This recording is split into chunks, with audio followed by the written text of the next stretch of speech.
नमस्कार मित्रमैत्रिणींनो. अंधश्रद्धा निर्मूलन पत्रिकेच्या 2023ची जी वार्षिक पुरवणी असते, अंक असतो, विशेष अंक, याला दिवाळी अंक म्हणून प्रकाशित केलं जातं. त्याच्यामध्ये जिजाऊ आणि शिवरायांची धर्मनीती हे डॉक्टर प्रकाश पवार, जे सुप्रसिद्ध लेखक आहेत ऐतिहासिक विषयांवरचे, विशेषतः शिवाजी महाराजांच्या काळातला शिवकालीन इतिहासावरचे अभ्यासक आहेत. त्यांचा हा सुंदर लेख आहे. तर शिवरायांच्या व्यक्तिमत्वाची जडणघडण बहुपेडी स्वरूपाची झाली होती. शिवरायांच्या व्यक्तिमत्वात धार्मिक श्रद्धा, धर्मसुधारणा, अंधश्रद्धा निर्मूलन, विवेकी श्रद्धा, धर्मशुद्धीची चळवळ, राज्याचे सहिष्णू धोरण असे काही महत्त्वाचे टप्पे आहेत. हे फार महत्त्वाचे मुद्दे आहेत मित्रांनो. याप्रमाणे शिवरायांचे व्यक्तिमत्व घडले.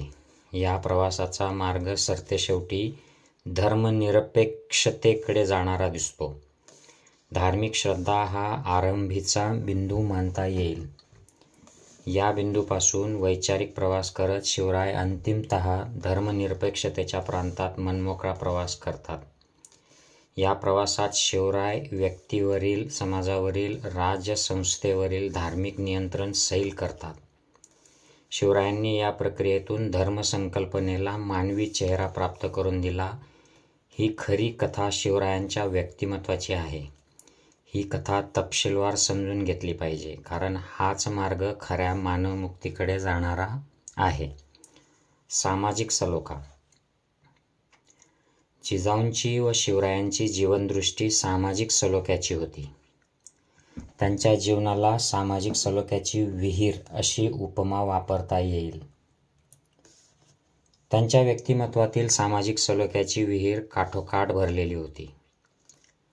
स्वराज्यातील मावळ्यांकडील सामाजिक सलोखा म्हणजे विविध पोहरे काठोकाठ भरलेले होते. मतितार्थ आडात होते म्हणून पोहऱ्यात आले. यामुळे स्वराज्याचा मळा सामाजिक सलोख्याने बहरलेला आणि फुललेला दिसतो. जिजाऊंच्या जीवनाच्या प्रवासात सामाजिक सलोख्याच्या काही घटनांचे अनेक अडथळे उभे राहिले, परंतु त्यांनी सामाजिक सलोख्याची मर्मदृष्टी सातत्याने आपल्या डोळ्यासमोर ठेवली. जिजाऊंच्या व शिवरायांच्या अवतीभोवती सामाजिक सलोख्याची अनेक प्रतीके होती. ती प्रतीके म्हणजे जिजाऊंच्या मर्मदृष्टीशी घडणारा सामाजिक सलोख्याचा संवाद होता.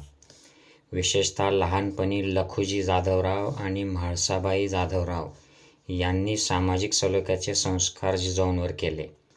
हा कालखंड 17व्या शतकातलं पहिलं दशक होता.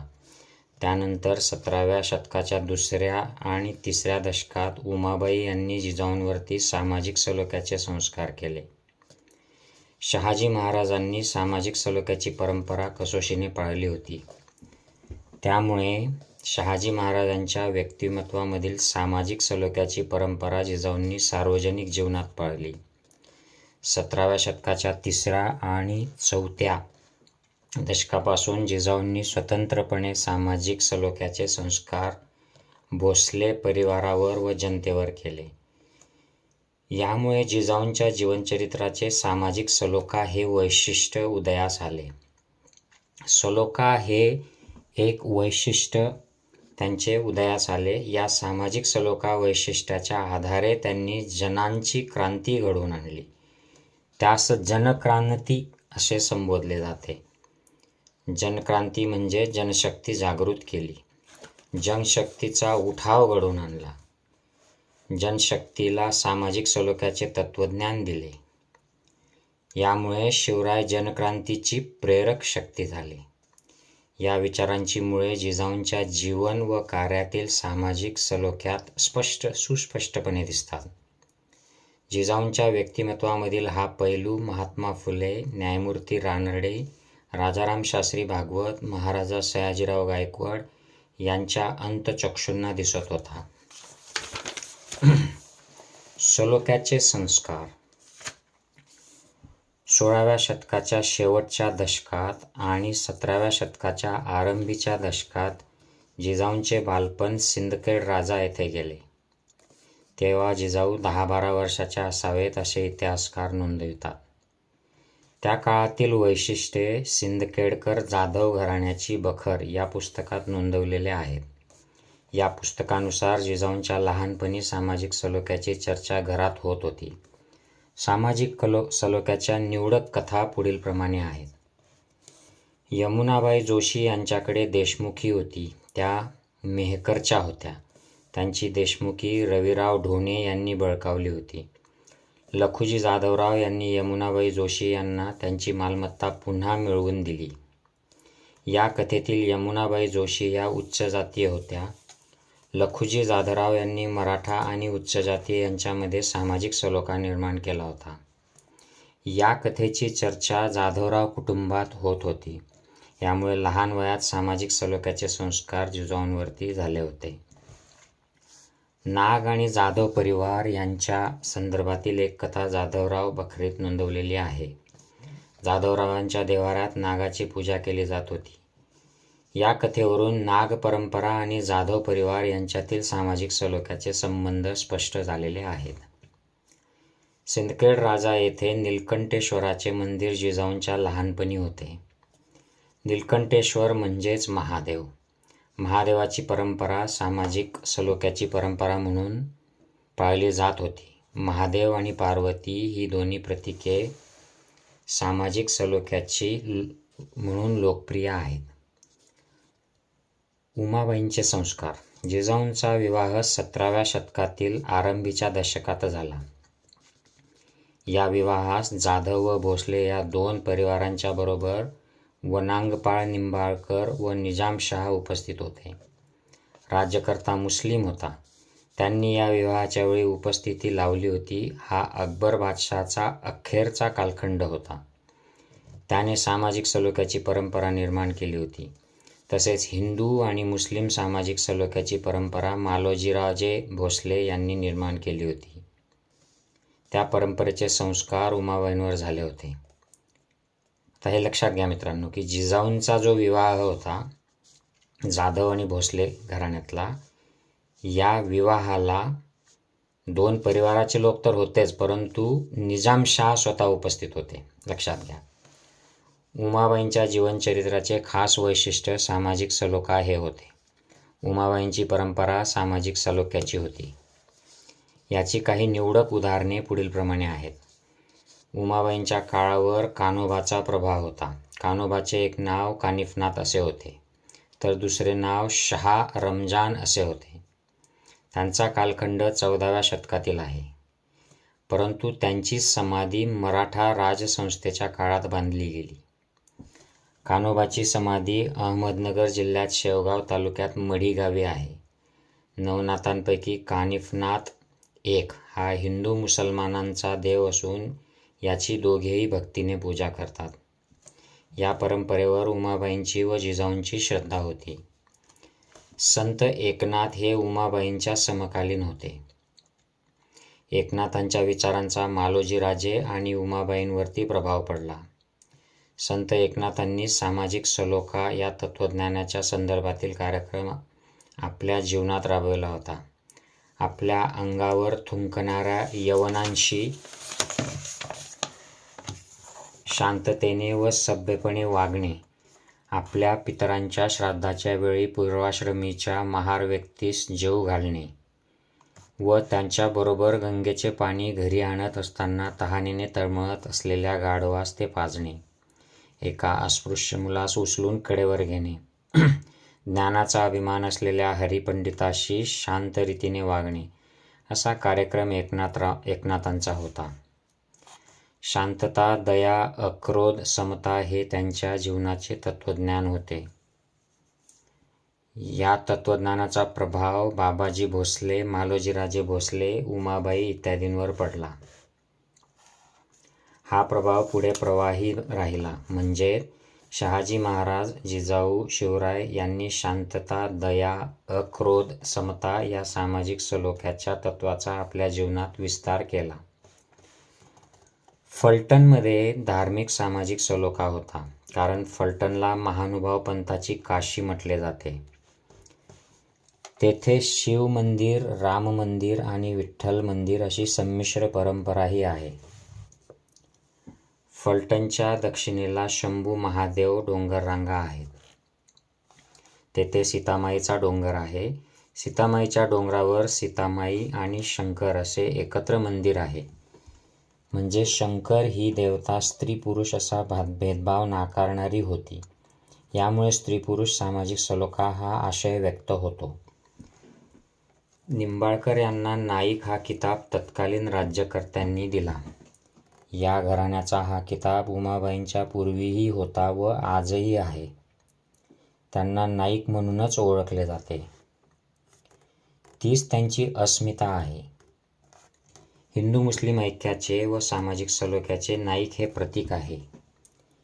ही परंपरा खुद्द शिवाजी महाराजांच्या कालखंडात देखील अस्तित्वात होती. उमाबाईंची मुस्लिम परिवार देखील श्रद्धा होती. त्या अहमदनगर येथील पीराची परंपरा हिंदू मुस्लिम अशी संमिश्र आहे. विशेषतः शेख महंमद हे मालोजीराजे यांचे गुरु होते. चकनाम्यात मालोजीराजांनी शेख महंमदांना तुम्ही आमचे गुरु आहात व आपण तुमचे शिष्य आहो असे म्हटले आहे. जिजाऊंचे सासरे व उमाबाईंचे पती यांना शेख महंमदाचे गुरुत्व मान्य झाले. मालोजीराजे म्हणजे जिजाऊंचे सासरे. त्यांनी शेख महंमदांना गुरु मानलेलं होतं. कारण स्वतः शेख महंमद हिंदू मुस्लिम भेद ओलांडून वारकरी झाले होते. इथे रेफरन्स आहे सदानंद मोरेंचा. मालोजीराजांनी वारकरी शेख महंमदांना गुरु मानले होते. उमाबाई व मालोजीराजांनी आपल्या मुलांची नावे शहाजी आणि शरीफजी अशी सुफी वळणाची ठेवली होती. या सर्व परंपरेचा खोलवर प्रभाव जिजाऊंच्या व्यक्तिमत्वावर 17व्या शतकाच्या दुसऱ्या दशकात पडला होता. तर हे फार महत्त्वाचं आहे मित्रांनो, की मालोजीराजांनी आपल्या मुलांचे नावं शहाजी आणि शरीफजी असे सुफी पंथातल्या नावं ठेवलेले आहेत. लक्षात घ्या. म्हणजे शिवरायांचे वडील आणि काका यांचे नावं हे सुफी पंथातले आहेत आणि शेख महंमद हे त्यांच्या वडिलांचे गुरु होते. सामाजिक सलोखा आणि सत्ता संघर्ष. 17व्या शतकातील तिसरे आणि चौथे अशी 2 दशके जिजाऊंच्या जीवनातील अत्यंत महत्त्वाची होती.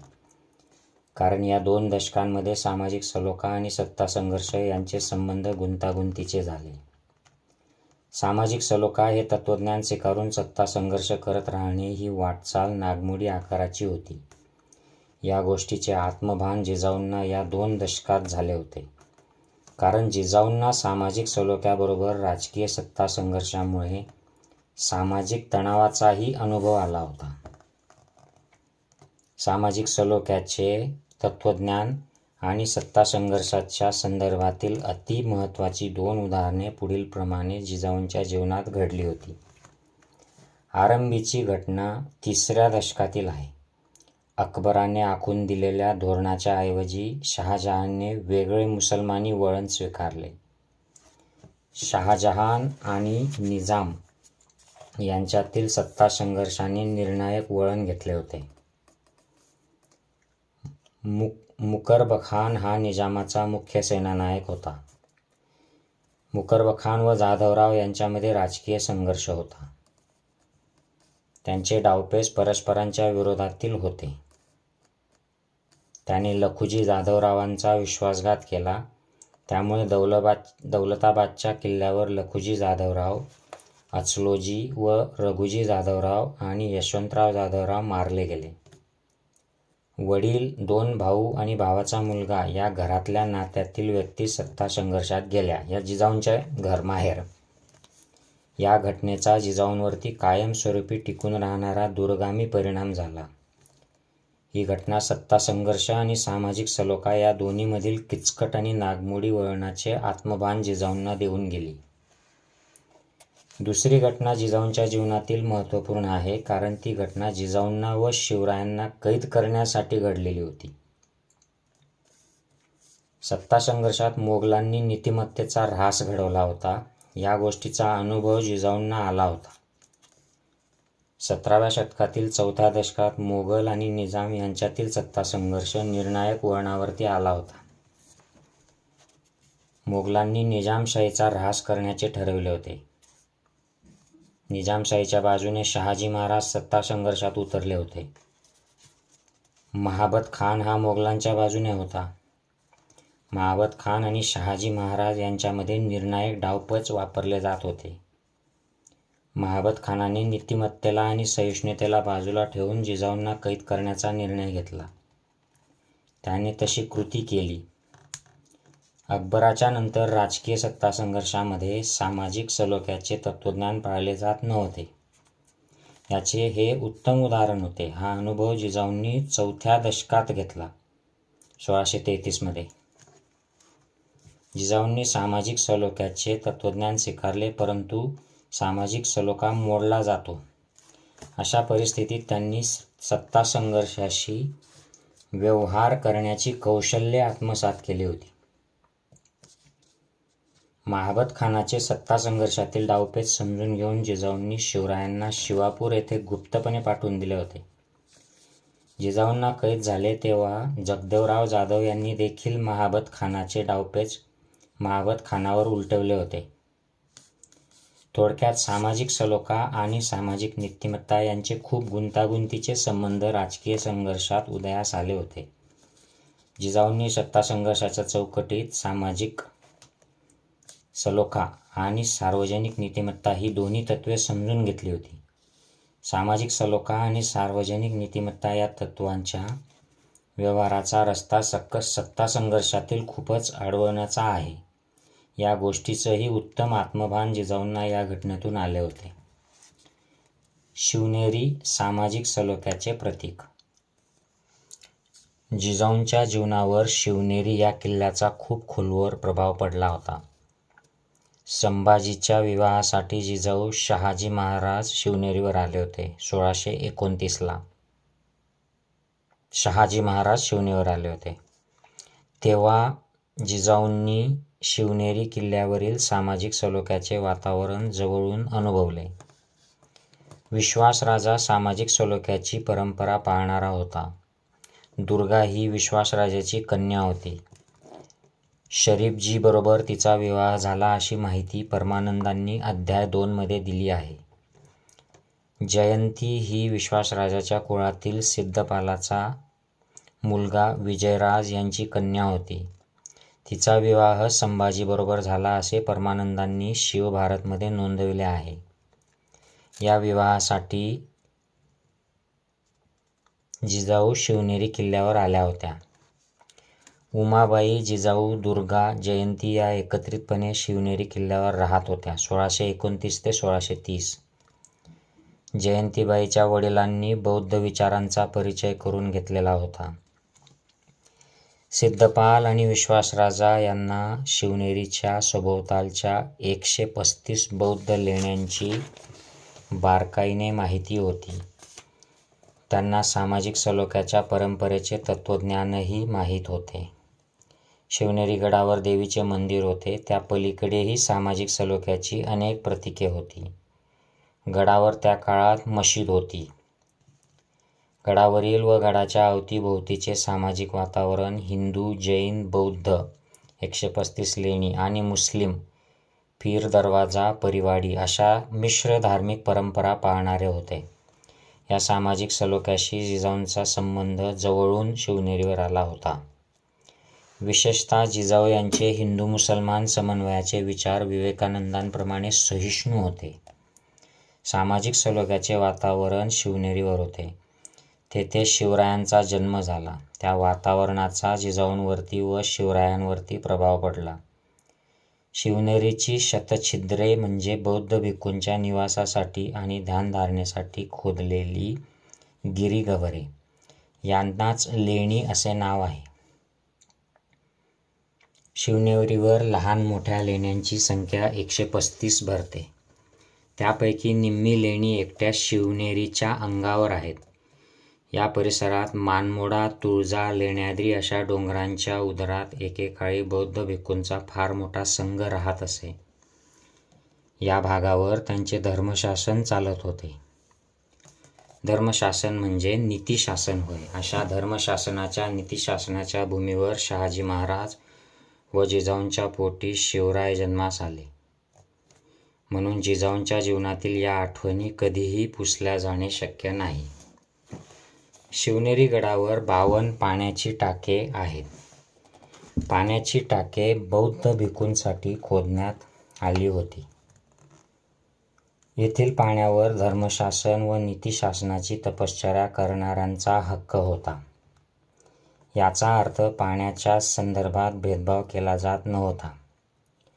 सामाजिक सलोखा असा अर्थ घेतला जात होता. त्या पाण्याच्या टाक्यातील पाणी जिजाऊ आणि शिवराय पीत हा एक स्थळाचा संबंध जिजाऊ आणि शिवनेरीचा आला होता. शिवनेरीवर काळी चौथरा आहे. काळी चौथऱ्याची कथा सामाजिक सलोख्याशी संबंधित आहे. सिंहगड आणि शिवनेरी या किल्ल्यांवरील कोळी समाजाने स्वराज्याची संकल्पना उरात बाळगली होती. 17व्या शतकाच्या 5व्या दशकात स्वराज्याची संकल्पना उरी बाळगणाऱ्या कोळी समाजाचे बंड मोडून काढण्यात आले. त्यांचे सामूहिक हत्याकांड शिवनेरीवर झाले. जिजाऊ आणि शिवरायांना ही घटना कळणे साहजिक होते. याच दशकात शिवरायांनी शिवनेरीवर स्वारी केली. तेव्हापासून शिवनेरीवर काळी चौथरा कोळी समाजाच्या स्वराज्य बांधिलकीचे प्रतीक म्हणून उदयास आला. सामाजिक सलोखा आणि सहिष्णुता. जिजाऊंच्या धारणेतील हिंदवी समाजाचा मुख्य आधार सामाजिक सलोखा आणि सहिष्णुता हा होता. या विधानाचा दुसरा अर्थ जिजाऊंनी समाजातील भेदभावाच्या धारणेला सुस्पष्ट विरोध केला होता.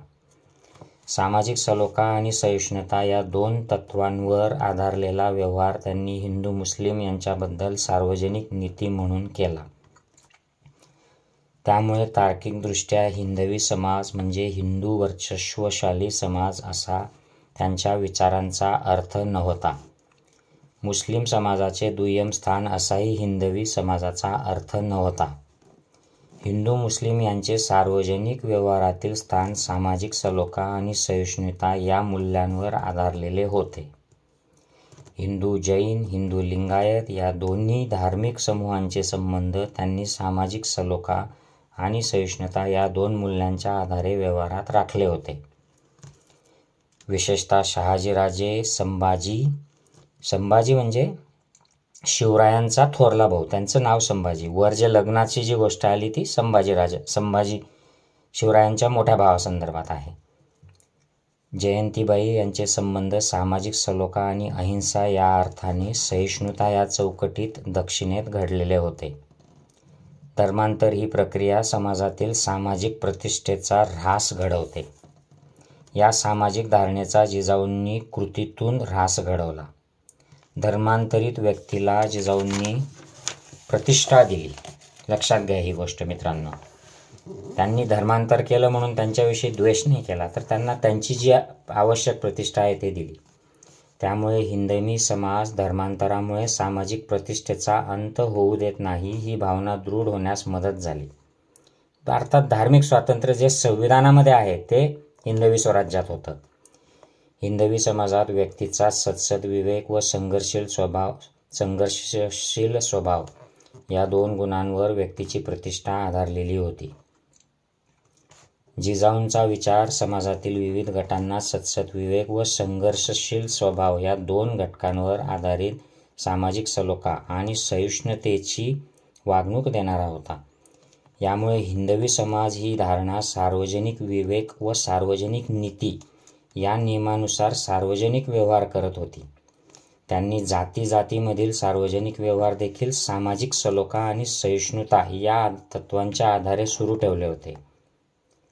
विठ्ठल हे सामाजिक सलोखा, सहिष्णुता, अहिंसेचे प्रतीक. त्या विठ्ठलावर जिजाऊंची श्रद्धा होती. त्यांनी विठ्ठलवाडीच्या विठ्ठल मंदिराला मदत केली होती.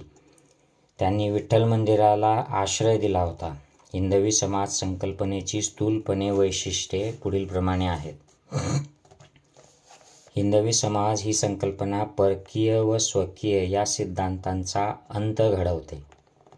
हिंदवी समाज परकीय लोकांबद्दल तिरस्कार करत नाही.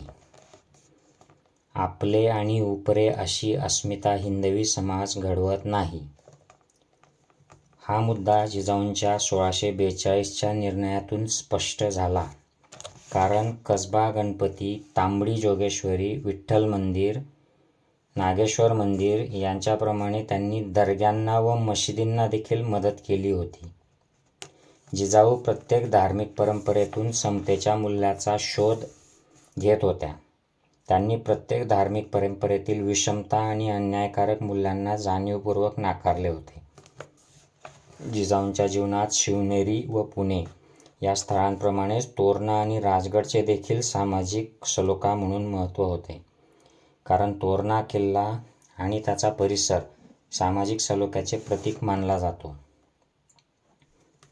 तोरणा किल्ल्यावर व तोरणा किल्ल्याच्या अवतीभोवती बौद्ध लेण्यांची प्रतीके होती.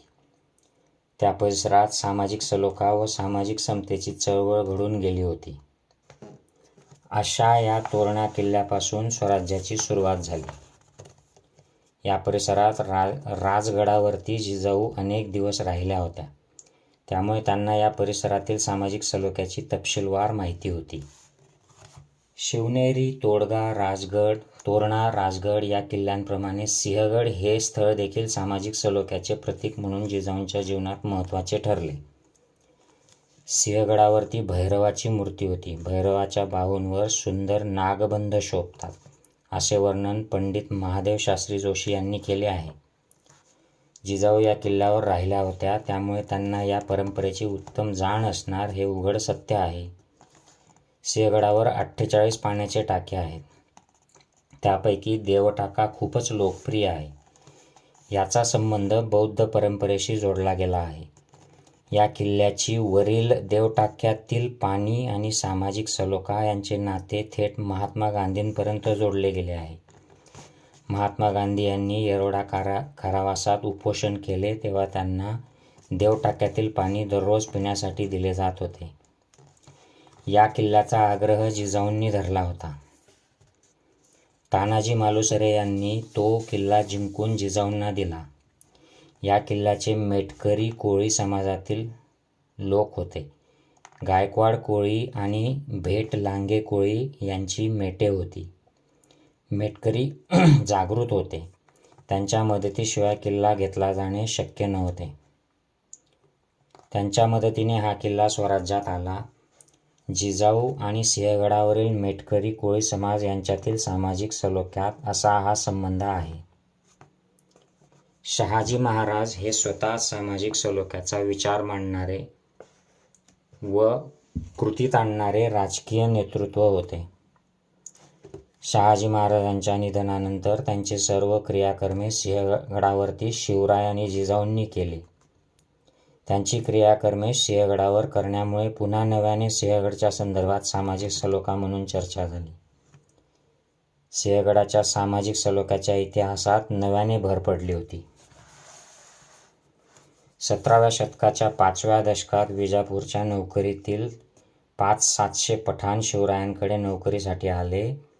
तेव्हा जिजाऊ, शिवराय आणि उमाजी नाईक पानसंबळ यांनी चर्चा केली. त्यानंतर त्यांना नोकरीत घेतले. तेव्हा हिंदूंचा संग्रह करू, इतरांची दरकार ठेवणार नाही अशी कल्पना धरली तर राज्य प्राप्त होणार नाही. ज्यास राज्य करणे त्याने 18 जाती, 4 वर्ण आपापले धर्माप्रमाणे चालवून संग्रह करणे असा विचार सामूहिकपणे मांडला गेला. या निर्णयानुसार 500-700 पठाण राघो बल्लाळ अत्रे यांच्याकडे ठेवून घेतले. या निर्णयाचा अर्थ म्हणजे धार्मिक स्वातंत्र्याचा हक्क जिजाऊंनी मान्य केला होता. शांतता आणि सुव्यवस्था राखण्यासाठी राजाची गरज आहे. अशी राजसंस्था धार्मिक स्वातंत्र्य आणि सामाजिक सलोखा यामुळे अस्तित्वात येऊ शकते असा विचार जिजाऊ, शिवराय आणि पानसंबळ यांचा होता. जिजाऊंच्या जीवनातील ही घटना हिंदू वर्चस्ववाद आणि जाती विषमता ठामपणे नाकारणारी आहे. वंशवादाचा पुरस्कार करत नाही हा मुद्दा जिजाऊंच्या पुणे येथील आकलनावरून दिसतो. कारण पुनवडी नागझरीच्या काठी होती. या नागझरीच्या काठावर स्थलदेवता म्हणून नागेश्वराची वस्ती झाली. या गोष्टीचे आत्मभान जिजाऊंना होते. नागेश्वराचे मंदिर त्यांच्या श्रद्धेचा एक महत्त्वाचा भाग होते. सामाजिक सलोख्याचे एक उदाहरण महाराजा सयाजीराव गायकवाड यांनी नोंदवले आहे. त्यांच्या मते शेतकरी, मावळे, मध्यमवर्गीय, प्रभू ब्राह्मण, पूर्वाश्रमीचे महार, कोळी, रामोशी, हेटकरी यांचा सामाजिक सलोखा स्वराज्य चळवळीत झाला होता. हिंदवी समाज ही धारणा परकीय, उपरे, वंशवाद, ब्राह्मण्यत्व, क्षत्रियत्व, पुरुषत्व, परद्वेष वृत्ती, शुद्धत्व, अनियंत्रित हिंसा अशा विषमताप्रधान संकल्पनांचा अंत घडवते. यामुळे हिंदवी समाज ही धारणा सरतेशेवटी समता व विश्वबंधुत्व या संकल्पनेशी मिळतीजुळती आहे असे म्हणता येते. आधा चावर वावर इनामाची कथा. सामाजिक सलोखा हे वैज्ञानिक दृष्टीचे एक महत्त्वाचे लक्षण व संबंधात्मक रिलेशनल यंत्रणा आहे. कारण सामाजिक सलोखा म्हणजे समाजाचे मानवीकरण व ऐहिकीकरण करण्याची प्रक्रिया, राजकीय प्रक्रिया घडणे होय. सामाजिक सलोखा म्हणजे मानवाचा विकास असा अर्थ घेतला जातो. मानव्य म्हणजे काय हे समजून घेण्यासाठी आधा चावर वावर इनामाची कथा महत्त्वाची आहे. पुण्यात एक मता नायकीन कलावंतीण होती. ती मुस्लिम समाजातील होती. तिच्या म्हातारपणाच्या काळाची व्यवस्था जिजाऊंनी लावून दिली होती. जिजाऊंनी त्या मुस्लिम कलावंतिणीस आधा चावर वावर इनाम दिले होते. या कथेमध्ये जिजाऊंच्या राज्यकारभाराच्या केंद्रस्थानी माणूस हाच घटक दिसतो. त्यांनी सर्व सृष्टीमध्ये माणूस हाच केंद्रस्थानी मानला होता. ही एक संबंधात्मक राजकीय प्रक्रिया होती. यामुळे हा मुद्दा सामाजिक सलोखा हे तत्त्व म्हणून जिजाऊंच्या जीवनात अधोरेखित झाला होता. भाषा, धर्म, जाती यांच्या सलोखाबद्दल विचार. जिजाऊंच्या दृष्टीने स्वराज्यातील वेगवेगळ्या समूहांचे परस्पर संबंध कसे असावेत, तसेच त्यांच्या दृष्टीने धर्माचे राजकीय व्यवहारातील स्थान काय असावे, याविषयी जिजाऊंचे आकलन स्पष्ट व चिकित्सक होते. भाषा, धर्म, जाती, संस्था इत्यादी संदर्भात जिजाऊंचा विचार सामाजिक सलोख्याचा होता. त्याची काही उदाहरणे पुढीलप्रमाणे आहेत. जिजाऊंचा विचार भौतिकदृष्ट्या सामाजिक सलोख्याचा होता. उदाहरणार्थ, त्यांनी प्राकृत, फारसी, संस्कृत अशा सर्व भाषांना पाठिंबा दिला होता. जिजाऊंचा शिक्का शहाजी राजांच्या प्रमाणे फारसी होता. शिक्क्याच्या आधारे त्यांनी संस्कृतचा आग्रह धरलेला दिसत नाही.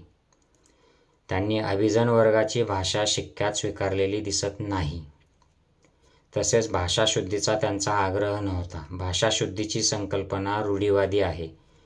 कारण शुद्धतेचा अर्थ सोवळे, ओवळे, विटाळ असा होतो. हा विचार जिजाऊंनी नाकारला होता. जिजाऊ धार्मिक होत्या ही वस्तुस्थिती आहे. परंतु हे विधान जिजाऊंच्या संदर्भात तत्त्वस्वरूप ईश्वर आणि ऐहिक धर्म म्हणून खरे आहे. राम आणि कृष्ण ही साहित्यातील सांस्कृतिक आणि प्रेरणादायी प्रतीके आहेत. त्यामुळे जिजाऊंनी रामायण महाभारतातील शौर्यकथा सांगून शिवरायांवर संस्कार केले असा सार्वत्रिक समज जुना आहे. परंतु जिजाऊंचा धर्म हा शिवशक्ती होता. हा धर्म त्यांच्या सासूसासऱ्यांचाही होता. त्या धर्माचे स्वरूप तत्त्वस्वरूप ईश्वर व ऐहिक होते. शिवशक्ती हे दोन्हीची मिळून एकच प्रतीक आहेत. त्या प्रतीकाचा आविष्कार सामाजिक सलोखा असा होता. कारण शिव हा आदिवासी वनात राहणारा या अर्थाने आणि शक्ती हे स्त्रीचे रूप या अर्थाने शिवशक्ती या संकल्पनेत स्त्री शूद्रातिशूद्र यांचाही समावेश होतो. हा वारसा जिजाऊंच्या सासूबाईंचा होता. जिजाऊंनी तो वारसा प्रवाही ठेवलेला दिसतो. जिजाऊंना हिंदूंचा अभिमान होता. परंतु त्याचबरोबर त्यांनी इतरांचे मानवी अस्तित्व जपले होते. या संदर्भातील एक घटना 17व्या शतकाच्या 4थ्या दशकातील रोचक स्वरूपाची आहे. ती घटना म्हणजे 1637मध्ये जिजाऊंनी पुण्याची नव्याने पुनर्रचना केली. तेव्हा त्यांनी कसबा गणपती व तांबडी जोगेश्वरी बरोबरच पुण्यातल्या दर्ग्याची व मशिदींची व्यवस्था पूर्ववत उत्तम चालू ठेवली. मुजावर, पीरजादे, काजी इत्यादींची उत्पन्ने रक्षण्यात आली. या घटनेचा अर्थ म्हणजे हिंदू आणि मुस्लिम माणसांविषयी व समाजांविषयी त्यांना समान व अपार आस्था होती. त्यांच्या हृदयात माणूसपणाविषयी ओलावा होता, असे या घटनेतून दिसते. गोपाळ श्रीधर महाबळेश्वरकर हे सूर्योपासना करत होते. सूर्योपासनेवर जिजाऊ आणि शिवरायांची श्रद्धा होती. सूर्य ही जगाची जननी मानली गेली आहे. सूर्य जीवनसत्व देतो, या अर्थाने गोपाळ श्रीधर महाबळेश्वरकरांच्या सूर्य उपासनेचा मुद्दा सामाजिक सलोख्याचा व सामाजिक कल्याणाचा होता. या विचाराला व मूल्याला त्यांनी पाठिंबा दिला होता. महर्षी वीरा शिंदे यांनी शिवराय आणि नेपोलियन यांची तुलना खोडून काढली आहे. कारण नेपोलियनने कैदेतील 5,000 मुस्लिमांची कत्तल केली, असे कृत्य शिवरायांनी कधीही केले नाही. यामागचे कारण जिजाऊंनी त्यांना दिलेले सामाजिक सलोख्याचे शिक्षण हे आहे. जिजाऊंनी आपण व इतरेजण असा धार्मिक भेदभाव केला नव्हता. विशेषतः 15व्या शतकामध्ये पोर्तुगीजांनी हिंदुस्थानमध्ये धर्मांतराला सुरुवात केली होती. याचे उत्तम उदाहरण गोव्यातील धर्मसमीक्षण सभेची म्हणजे गोवा इन्क्विजिशन स्थापना हे होते 1560मध्ये. ख्रिश्चन व हिंदू अशा धार्मिक भेदभावामुळे स्थलांतर घडत होते. नारायण शेणई व राम शेणई यांनी गोव्यातून दक्षिण कोकणात स्थलांतर केले होते. असा भेदभाव त्यांच्या काळात घडत होता, परंतु हा भेदभाव जिजाऊंनी केला नाही. सामाजिक सलोख्याचा प्रभाव मराठा राजसंस्थेतील व्यक्ती आणि समाजावर पडला होता. या संदर्भातील निवडक उदाहरणे पुढे आहेत. खंडू बल्लाळ चिटणीस यांना येसूबाईंनी जीवदान दिले होते. संभाजी महाराज संगमेश्वरी असताना येसूबाई संगमेश्वरकडे निघाल्या होत्या. त्यावेळी मोगल सरदारांनी छापा घातला. तेव्हा खंडू बल्लाळ चिटणीस प्रभू यांनी समयसूचकतेने येसूबाई यांना वाचवले. हा मराठा प्रभू यांच्यातील सामाजिक सलोखा होता. खंडेराव गुजर हे प्रतापराव गुजर यांचे पुत्र. त्यांनी मुस्लिम धर्म स्वीकारला होता. त्यांनी मुस्लिम महिलेशी लग्न केले होते. त्यांना हिंदू करून घेण्याचे प्रयत्न झाले. तेव्हा खंडेराव गुजर यांनी विवाह केलेल्या मुस्लिम स्त्रीला देखील हिंदू करून घ्यावे असा आग्रह धरला होता. या उदाहरणामध्ये देखील सामाजिक सलोख्याचा प्रभाव खूप खोलवर पडलेला दिसतो. याचा सारांश असा आहे मित्रांनो, की जिजाऊ सर्व धर्माचा दर्जा सारखा मानत होत्या. प्रत्येक व्यक्तीला धर्मस्वातंत्र्य असते हे त्यांना तत्वतः मान्य होते.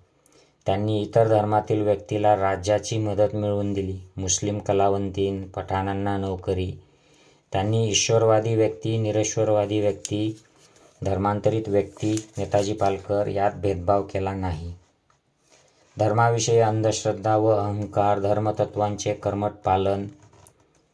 कर्मठ धर्मतत्वांच्या पालनाविषयी अतिरेकी आग्रह, इतर धर्मांविषयी तुच्छता या प्रकारच्या वर्तनाला त्यांनी स्वराज्यात वाव दिला नाही. उलट त्यांनी धर्मांधता वाढवणाऱ्या वर्तनावर जाणीवपूर्वक नियंत्रण आणले होते. जिजाऊंनी दुसऱ्यांच्या श्रद्धांचा, मतांचा व विचारांचा आदर केला. त्यांनी प्रत्येक व्यक्तीला तिचे मत मोकळेपणाने मांडण्याचा अधिकार दिला होता. त्यामुळे परमत सहिष्णुता हे त्यांच्या व्यक्तिमत्वाचे खास वैशिष्ट्य होते. त्यांनी सामाजिक नेटवर्क समतोल पद्धतीचे घडवले होते. स्वराज्यातील सत्ता आणि कायदा यांचा उद्देश त्यांनी समाजाला शिस्त लावण्यासाठी केला. त्यांनी समाजावरील राजसंस्थेची नियंत्रित बंधने सैल केली. तसेच त्यांनी स्वयंशासन, स्वभाषा, स्वनियंत्रण या गोष्टींना प्राधान्य दिले. या गोष्टी जिजाऊंच्या सामाजिक सलोख्यामुळे हिंदवी समाजात वाढीस लागल्या होत्या. या तत्त्वांचा प्रभाव त्यांच्यावरच्या काळावर देखील पडलेला दिसतो. आता जिजाऊंचाच संस्कार होते शिवरायांना आणि शहाजीराजे यांचे संस्कार होते. त्यांचा जो काळ होता त्या काळामध्ये हिंदू, मुस्लिम, बौद्ध, जैन आणि इतर ज्या परंपरा आहेत ह्या सगळ्यांमध्ये एक सलोखा होता आणि हेच जिजाऊंचेच संस्कार शिवरायांवर होते, संभाजीराजांवर होते आणि त्यांनी राज्यकारभार देखील तशाच पद्धतीने चालवला. म्हणून आनंदाने नांदत होते हिंदू मुसलमान हे जे फेमस कविता आहे किंवा गाणं आहे ते अत्यंत 100% खरं आहे. आणि मा जिजाऊंच्या या सामाजिक सलोख्याच्या संस्कारांमुळे सहिष्णुतेच्या, परधर्मसहिष्णुता, सर्वधर्म समभाव आणि सेक्युलरिझम स्वातंत्र्य दिलेलं होतं त्यांनी त्यांच्या जनतेला. भाषेचं, धर्माचं हे जे वेगवेगळ्या गोष्टी आहेत यांचे स्वातंत्र्य होतं. एकदम सेक्युलरिझम त्यांच्या राज्यामध्ये होतं. म्हणूनच महात्मा फुले आणि बाबासाहेब आंबेडकर यांना छत्रपती शिवरायांचं हिंदवी स्वराज्याचं इतकं जबरदस्त अट्रॅक्शन होतं आणि तेच आपल्या संविधानामध्ये याचं हिंदवी स्वराज्याचं जे प्रतिबिंब आपल्याला दिसतं ते याच्यावरून आपल्याला म्हणता येईल. तर मित्रांनो, जिजाऊ शिवरायांची धर्मनीती हा डॉक्टर प्रकाश पवार सरांचा आर्टिकल आहे. त्याच्यातून ही अत्यंत सायंटिफिक अभ्यासपूर्ण मांडणी मी तुमच्यासाठी सादर केली आहे. इतरांना देखील शेअर करा, कारण शिवरायांच्या नावाने हिंदू मुस्लिम वाद पसरवण्याचा प्रयत्न करतात लोक आणि आपल्याला काहीतरी वेगळंच काय सांगतात जिजाऊंविषयी, शिवरायांविषयी. त्यांची एकीकडे बदनामी करतात आणि दुसरीकडे त्यांचं नाव वापरून समाजामध्ये गैरसमज पसरवतात लोक. आणि हे कोण लोक आहेत हे आपल्याला माहीत आहेत. सध्या सत्तेत आहेत हे मोठ्या प्रमाणावर. हिंदुत्व आणि असं हिंदू राष्ट्र ह्या अशा प्रकारचे जे ब्राह्मणवादी अजेंडे चालवतात हे शिवरायांच्या आणि जिजाऊंच्या हिंदवी स्वराज्याच्या कम्प्लीट अपोजिट अशा या संकल्पना आहेत. तर अनिसचं हे पत्रिका तुम्ही सबस्क्राईब करू शकता. तुमच्या परिसरामध्ये अनिसचे जे कार्यकर्ते आहेत तुम्ही जर त्यांना विचारलं तर तुम्हाला ते मिळू शकतं. आणि ईमेल आहे इथे manspatrika@gmail.com, manspatrika@mans.org.in. तर त्यावरही तुम्ही संपर्क करू शकता. Take care. Bye bye.